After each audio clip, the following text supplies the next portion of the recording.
Hi everyone, it's Exoman, and I have for you here today a two-part video about a dual fuel generator setup. This is not a sponsored video. I'm not advocating any brand. I would have preferred to get the Honda, but in this range wattage, it's very cost prohibitive for me currently. It's up in the thousands, and this is a much more affordable dual fuel generator that I wanted to try because I've heard some good things about them. Again, it's not a sponsored video, and it's two parts. So this is the part where we set it up. There's some very valuable information in this video, and part two you can watch where we put juice to the panel, and I have the plug in here and we'll explain all of that. And thank you for watching. As always, stay tuned. This thing is going to make me a happy grandma when we have the power go out in the next hurricane. I gotta get past your tailgate.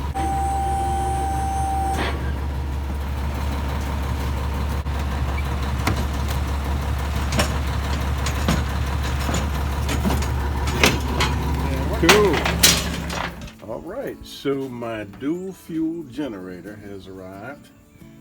I had to go pick it up because the truck couldn't get back here to my house. You know, it's the 18-wheeler. I'm excited to get this thing out of the box. Looks like I'll have to tear it out of the box on the truck, and then maybe roll it down a couple of ramps down into here. And I'm fortunate to have this area under here where I think I'll put it. This is why, if you can ever get your hands on a house that's on stilts, it's just awesome. It helps so much. So what I'm going to have to do is take a piece of my pier. I've been dismantling my pier for the hurricanes, the onslaught of winds and flooding, and I'm going to use part of my pier for a ramp to get that. Change of plans, boy. I'm going to have to use a slide, just this one board. Seems crazy, doesn't it, Poe?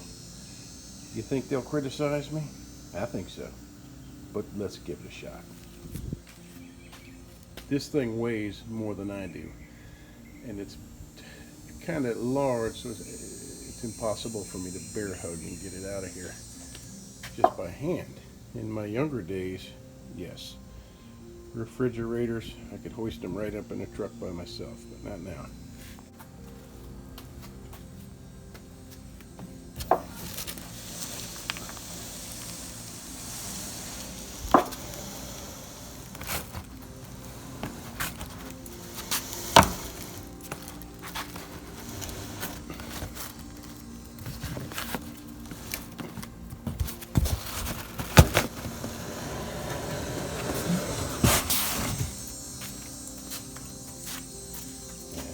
Contact.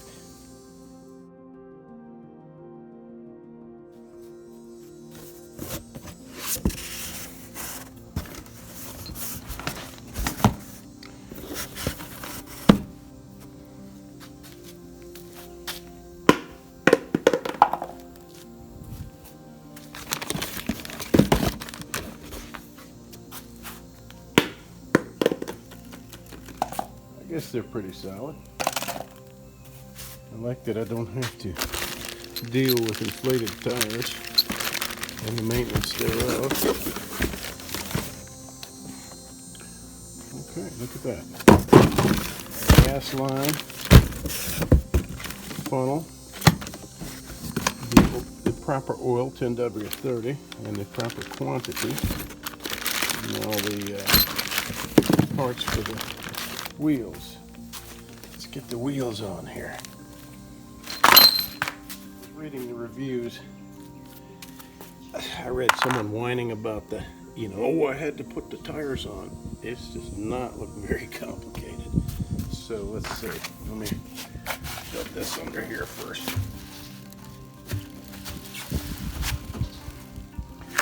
That should help. Get that up.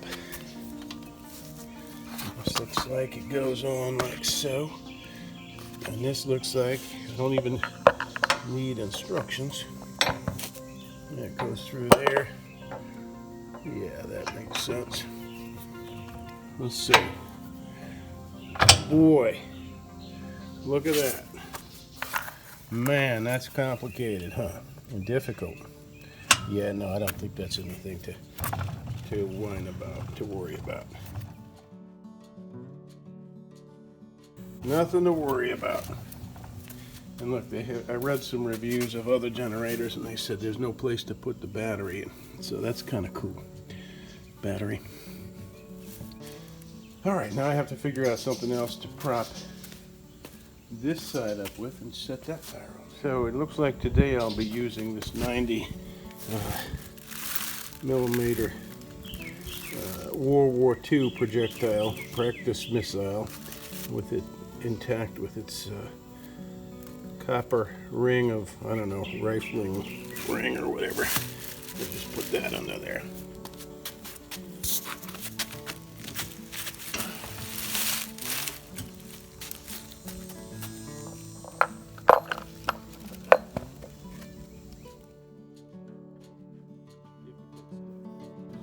Hey, Farm Girl, I think you and Exoman should make a video about what kind of coffee you like.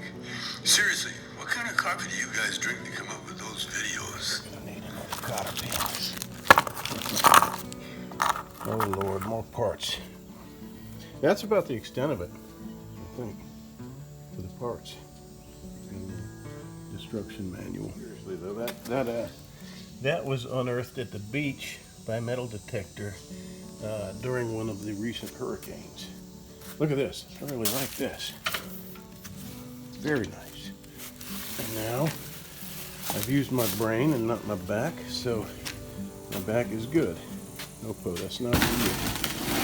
Okay, we're going to have to sweep out in here and find an area for it. Anytime something moves, he likes wheels and spiders. Leave it go. The back part, hold it back up.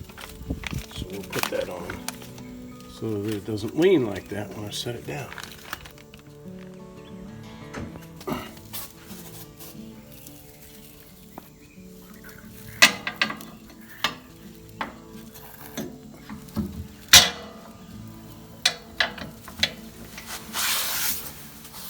Okay, if you're setting one of these up alone, like me, I'm always alone when I'm doing stuff like this. You just have to understand leverage a little bit. You see that I lifted this up initially by putting my knee folded, right? And then I extended my knee and lift the thing up to get that footing under there. Now, what I found when I was tightening the hardware is that the hardware under here, these two bolts weren't meeting the holes. Well, I got the first one in, but then the second one was not matching. Why is that, you ask? Well, that's because the weight of the unit was expanding that piece apart. So I simply had to lift the unit a little bit, like so. I got under here, put it on my back, lifted it up, you see? And then I was able to position this to get the bolt through the hole, the second bolt. Very, very easy. And now I have a level unit, you see? Oh, my unit is level. There we go. I think we're getting there, Poe. We're just about set. We've used up all our hardware pieces, so you just relax and I'll finish this up. Oh, no, we haven't used all our hardware. We have 2 more pieces, and I'll figure that out right quick. Okay, let's look again up close. Yeah, knowing me, you know that I'm a typical homeowner, not your average gearhead or motorhead. But I like what I see here. Let's look at some of the features. So this is, as I said, a dual fuel, and it is in the gas mode right now. See how we have our petcock here for the gas? Now this is a selector where you slide it. You slide this over, look, and you expose the propane. So you're switched to liquid propane now. And you see that it's color-coded, right? And then you have your rating here, and that's color-coded. So you got 10,000 starting watts when you're in the gasoline mode, 8,000 running, right? So then when you switch to, that's the gasoline mode. When you switch to propane, you've got 9,025 starting watts and 7,250 running. Okay, see the color coding. Look, it's got the GFCI outlets. That's pretty cool. Little breakers on them, and it's got a battery switch. That's really a nice feature. And again, it's got a compartment for the battery, which is awesome. A lot of generators don't have room for that on board, so a lot of people like that about these units. And here's the propane hookup. As I showed you earlier, you don't want to over torque this. It's got the rating on the hose label, but you know, it's not a very sophisticated regulator on the end of this, and it's not a very long hose, but at least they include this so you can get started. What is it, 4 feet? And that's not very long. It's very short, and I don't know the regulations, but yeah, this is a pretty cool unit. It's got a nice big gas tank. We'll check out the size of that. It looks like a 5-gallon. I'm not sure. Label. Did you see the engine size? It's a 459 cubic centimeter engine. There's your access for your air filter. There's your carburetor. Got an electric start, which is really cool. There we go. Yeah. Push a button and start it up.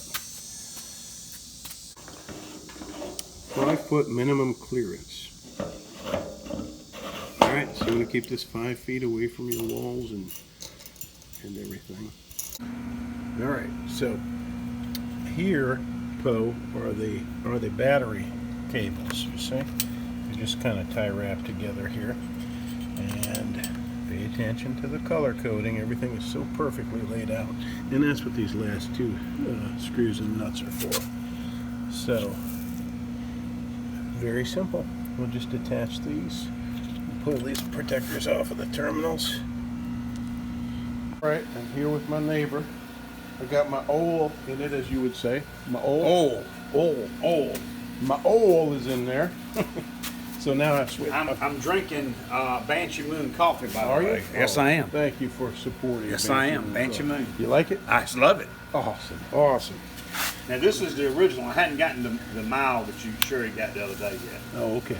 You're drinking Dark Side of the Moon. Dark Okay, Side so of the that's Moon. on. Battery is on. Battery's connected. Fire up, brother.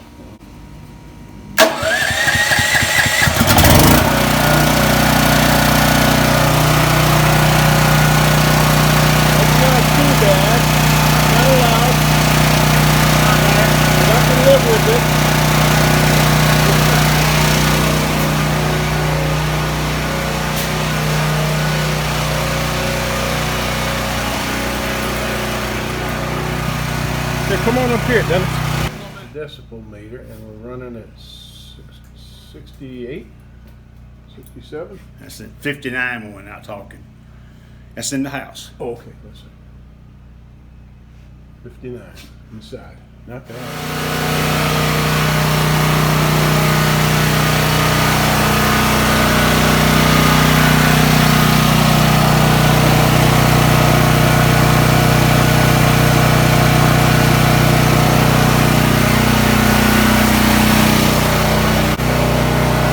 What does it say? 74?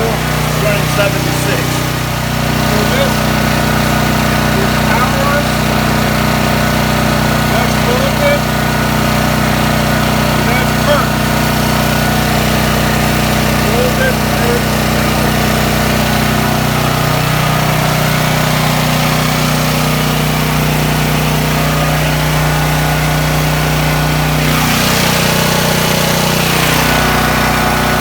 My neighbor has the same brand, dual fuel. You just cut the gas on. It's been sitting for a while. Has it?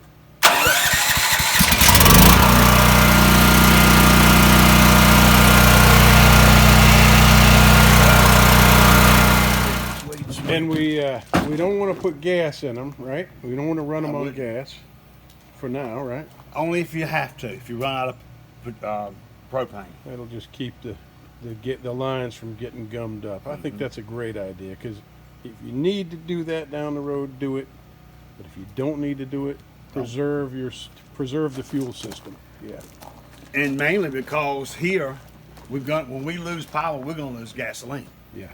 Because the Access. they don't have power either. Can't get the pump to start. Yeah.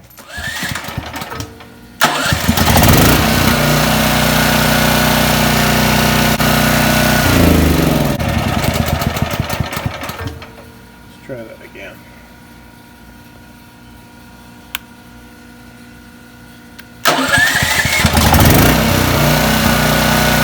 Let's go over the parts so that you know if you're really researching this and trying to find the right parts to hook it up to a tank. This is what I've got here. I've got this Y.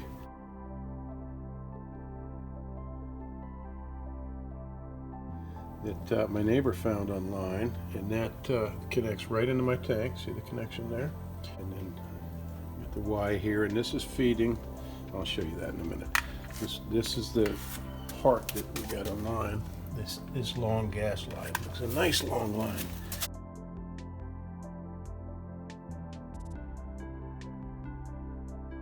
I don't know what that is, 10 feet or 12 feet or something. And that goes right into this regulator here, which came with the machine, which we saw earlier. Okay, and then this line goes out through that regulator to my beautiful gas ladder that I put in last year. Okay, let me reiterate this one point. There are 3 of us in the neighborhood that now have these dual fuel systems, and we have all resolved to not put gasoline. We're not going to be putting any gasoline in these systems. We're going to reserve that option to the very end if it's absolutely necessary. But we want to let this be a propane unit, a sustainable, clean system without it being fouled up, gummed up, deteriorated by gasoline. You know, running through the fuel lines and then the carburetor, etc. So we just think that's the best, smartest way to keep these things running longer. So we're going to get a big, may not be as cost efficient as propane, as gasoline, but I think propane is the way to go. We need a really big tank here, and that should be hopefully enough, 1 or 2 big tanks to get us through, who knows, a long period of time until power is restored after a storm. I want to see the generator. All right, come right over here. I'll let you start it up if you want. Poe, you want Mom to turn it on? Poe says turn it on. Okay. Try to see if you can do it yourself. Yep, there's the gas, battery.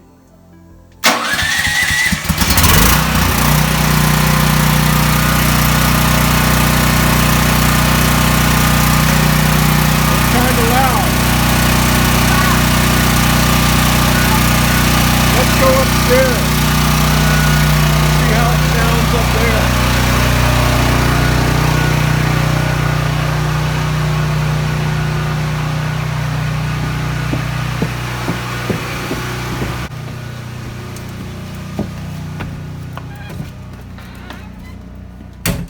How's that? I mean, you can hear it, but it's just like a Could you sleep? Can you sleep with that? Oh yeah, Move this out. for sure. It's like the sound machine. Just kind of a drone off in the distance. Oh, we should turn the sound machine on. See if that changes it. The what do you call it? Wind machine. Sound machine. I can sleep with that. That's going to use a lot of propane. Yeah. Yeah. Well, and what can we run on there? We can run the air conditioner, refrigerator, all that stuff. Sold. What are we going to have on when we're sleeping? Right. The air conditioner. Right. Air conditioning. Refrigerator. That's Yeah. it. That's all we need. Not bad. This thing is gonna make me a happy grandma when we have the power go out in the next hurricane. So he's got us wired up. He's got a, this is a test cord. I'm getting a longer cord. So, all right, so what do we Make sure gotta your do? breaker's off and start your generator. Make sure it's off.